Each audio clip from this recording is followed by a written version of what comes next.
মই নিজে গান গোৱা মানুহ, গতিকে গান গাবতো জানো, কথা বতৰা কোৱাত ইমান ভাল নহয়।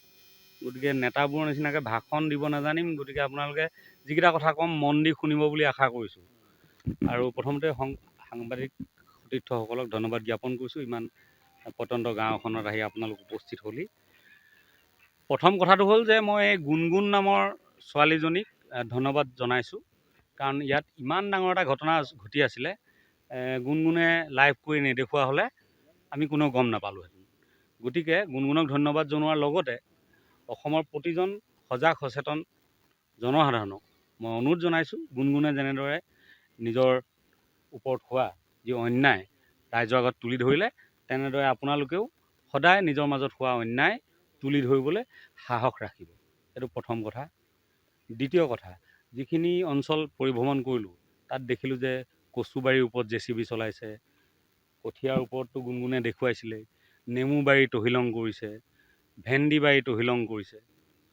কথাটোৱে দুখ দিছে।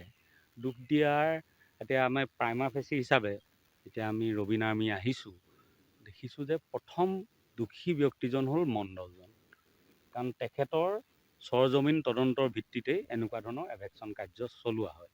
গতিকে তেখেতে নিশ্চয়কৈ দেখি গৈছিলে যে এইবোৰ ঘাঁহ, কঠীয়ানো কেইদিন থাকে।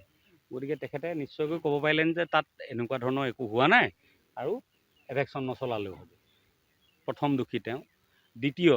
দ্বিতীয় যিজন চক্ৰ বিষয়া ইয়ালৈ আহিছিলে এভেকশ্যনৰ দিনা, তেওঁ নিজ চকুৰে দেখিছে গোটেই বস্তুখিনি।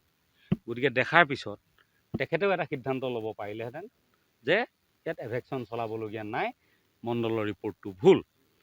এই দুটা সুযোগ আছিলে আমাৰ হাতত। চৰকাৰৰ ওচৰত এটা দায়িত্ব থাকে যে চৰকাৰী মাটিখিনি বেদখলমুক্ত কৰি ৰাখিব লাগে। গতিকে চৰকাৰৰ এটা অৰ্ডাৰ আহিব, কিন্তু তাৰ ওপৰত এজন বিষয়া থাকে, আৰু বিষয়া এজন উলামোলা বিষয়া নহয়, তেওঁ শিক্ষিত হোৱাৰ লগতে তেওঁ জ্ঞানীও হ'ব লাগে। যিহেতু বিভিন্ন ডিগ্ৰী থাকিলে ACS অফিচাৰ হ'ব নোৱাৰে। ACS অফিচাৰ হ'বৰ কাৰণে তেওঁ জ্ঞানৰ আকৌ এটা পৰীক্ষা লোৱা হয়। গতিকে সেই জ্ঞানৰ পৰীক্ষাত উত্তীৰ্ণ হোৱা এজন ব্যক্তি, তেখেতে সেই সাধাৰণ সিদ্ধান্তটো ল'ব নোৱাৰি এই অমানৱীয় যিটো প্ৰশাসনিক কাৰ্য চলালে, তাৰ কাৰণে তেখেতক মই বিচাৰোঁ যে খুব সোনকালে বৰখাস্ত কৰিব লাগে, পানিছমেণ্ট দিব লাগে, শাস্তি দিব লাগে। মই এইটো বিচাৰোঁ। দ্বিতীয় কথা, মই এইটো নাভাবোঁ যে মোৰে অনুভূতি আছে, আপোনালোকৰে অনুভূতি আছে, সেই প্ৰশাসনিক বিষয়াজনৰ অনুভূতি নাছিল। তেওঁলোকৰ ওপৰত এনেকুৱা ধৰণৰ কিবা হেঁচা পৰিছে নেকি, য'ত তেওঁ নিজৰ অনুভূতিক জলাঞ্জলি দিবলগীয়া হৈছে। গতিকে মই আপোনালোকক কাবৌ কৈছোঁ, আপোনালোক যিদিনা প্ৰথম বিভাগত উত্তীৰ্ণ হৈছিলে, সেইদিনা গাঁৱৰ ৰাইজে আপোনালোকক গামোচা পিন্ধাইছিলে। যিদিনা আপুনি হায়াৰ ছেকেণ্ডেৰীত উত্তীৰ্ণ হৈছিলে ভাল ৰিজাল্ট কৰি, গাঁৱৰ ৰাইজে আপোনালোকক গামোচা পিন্ধাইছিলে। যিদিনা আপুনি ACS ক্ৰেক কৰিছিলে, ACS যিদিনা পাইছিলে, সেইদিনা গোটেই জিলাখনতে উথপ থপ লাগিছিলে যে আমাৰ জিলাৰ আমুকজন ল'ৰাই ACS পালে।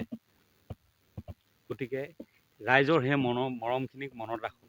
মই গান গোৱা মানুহ, লখিমপুৰ ৰাইজে পইচা দিয়ে গান গাওঁহি, মই কিয় দৌৰি আহিছোঁ। আপোনালোকৰো জাতীয় দায়িত্ববোধ আছে, সেই দায়িত্ববোধটোক মনত পেলাওক। যদি আপোনালোকৰ ওপৰত কিবা প্ৰেছাৰ আহিছে, কি প্ৰেছাৰ আহিবহে, অসমখনৰ ভিতৰত ক'ৰবাত নহয় ক'ৰবাত বদলি কৰিব। আমিতো এনেই ঘূৰি ফুৰোঁ দেখোন। ভয় নকৰিব, সাহস গোটাওক। আপোনালোক প্ৰত্যেকজন সাহসী হ'লে শাসকে সুন্দৰৰূপে শাসক কৰিবলৈ বাধ্য হ'ব। শাসকক যিমানেই সুযোগ দিব, সিমানেই ওপৰত উঠিব। গতিকে কোনোবা এখন চৰকাৰ বুলি নহয়, যি চৰকাৰৰ দিনতেই নহওক, আপোনালোকে নিজৰ সাহসটো নেহেৰুৱাব। আপোনালোকে যদি সাহস হেৰুৱাই পেলাই, সাধাৰণ জনতাৰ একেবাৰে পানীত হাঁহ নচৰা অৱস্থা হ'ব। গতিকে আপোনালোকৰ যদি সাহসৰ অভাৱ হয়, কেতিয়াবা যদি ভয় খায়, ৰবীন আৰ্মিৰ লগত যোগাযোগ কৰিব। মই, ৰবীন আৰ্মি, অসমবাসী ৰাইজ সদায় আপোনালোকৰ কাষত থিয় দিম। এইখিনিয়ে মোৰ ক'বলগীয়া। তৃতীয় কথাটো হ'ল যে বহুত এনেকুৱা গ্ৰেজিং আছে, চৰকাৰী গ্ৰেজিং কিমান আছে সেই পৰিসংখ্যাটো মই নাজানো, কিন্তু বহুত গ্ৰেজিং আছে। মোৰ নিজৰ গাঁৱতো এটা গ্ৰেজিং আছে, ভাধৰা গ্ৰেজিং আছিলে, নিমাইজান গ্ৰেজিং আছে। গতিকে এই গ্ৰেজিংটো এতিয়া ৰিজাৰ্ভ কৰা নহয়, তাহানি ব্ৰিটিছৰ দিনতেই ৰিজাৰ্ভ কৰি গৈছিলে। ব্ৰিটিছসকল যদিও শাসন কৰিছিলে আমাক, বৰ সুসভ্য জাতি। এতিয়াও লণ্ডনত সেই প্ৰথা আছে, কোনোবাই যদি ঘৰৰ কাৰণে মাটি কিনে, লগত এখন হাবি কিনিব লাগে। অক্সিজেনটো ক'ৰ পৰা পাব? আৰু সেই হাবিখন যদিও তেওঁ পট্টা মাটি হয়, কিন্তু তাত একো কনষ্ট্ৰাকশ্যন কৰিবলৈ নিদিয়ে। এতিয়াও সেই নিয়ম লণ্ডনত লাগু আছে। গতিকে ব্ৰিটিছে তেতিয়াই থৈ গৈছিলে যে ইয়াত গৰু গাইবোৰ যেতিয়া খেতি হৈ যাব, খেতিয়কে যেতিয়া পথাৰলৈ গৰু যাবলৈ নিদিব, গৰু গাইখিনি ক'ত চৰিব? গতিকে গ্ৰেজিংটো ৰাখি থোৱা হৈছিল।